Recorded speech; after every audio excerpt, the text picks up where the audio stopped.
नमस्कार दोस्तों, आज के हमारे इस वीडियो में हम आपके लिए सठ तिला एकादशी की पावन कथा लेकर आए हैं। यह कथा स्वयं भगवान श्री हरि विष्णु ने नारद मुनि से कही थी।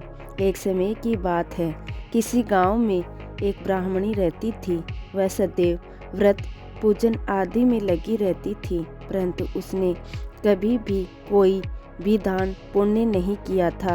वह ब्राह्मणी भगवान श्री हरि विष्णु की परम भक्त थी।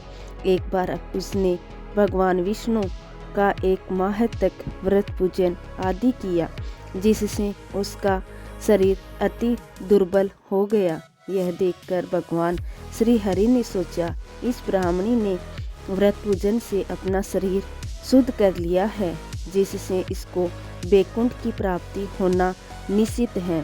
परंतु इसने आज तक कभी भी अन्न आदि का दान नहीं किया है, जिसके कारण इसके शरीर की मुक्ति होना मुश्किल है।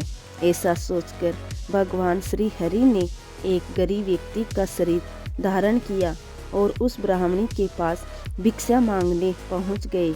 भिक्षा मांगने आए गरीब व्यक्ति को देखकर ब्राह्मणी को गुस्सा आ गया और उसने एक भिक्षा पात्र में मिट्टी का एक डेला डाल दिया।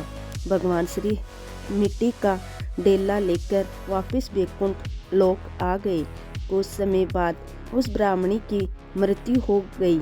जब वह स्वर्ग पहुंची तो मिट्टी दान करने के कारण उनको स्वर्ग में एक महल मिला। जब वह महल के अंदर गई तो हैरान हो गई। उस महल में कुछ भी नहीं था। वो महल बिल्कुल खाली था। वो भगवान श्री हरि के पास गई और हाथ जोड़कर कहने लगी कि भगवान, मैंने तो आपके सच्चे मन से पूजा व्रत आदि करे हैं, परंतु फिर भी मेरा घर अन्न वस्त्र आदि से शून्य क्यों है? इसका क्या कारण है? इस पर भगवान श्री हरि बोले, तुम अपने महल में जाओ और उसका दरवाजा अंदर से बंद कर लो। कुछ समय बाद तुम्हारे पास देव कन्याएं आएंगी।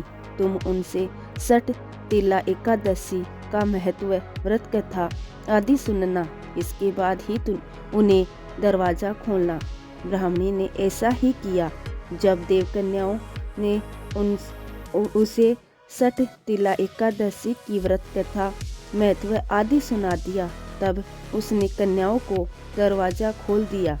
तब उन देव कन्याओं ने देखा कि ब्राह्मणी अभी भी मनुष्य स्वरूप में है। तब ब्राह्मणी ने देव कन्याओं के कहे अनुसार सठ तिला एकादशी का व्रत पूजन आदि किया, जिससे ब्राह्मणी अति रूपवान हो गई। उसका महल अन्न धन आदि भंडारों से भर गया। हे विष्णु भगवान, जैसी कृपा आपने ब्राह्मणी पर करी, वैसे ही इस कथा को कहते, सुनते और हुंकारा भरते सब पर अपनी कृपा करना। जय श्री हरि विष्णु की।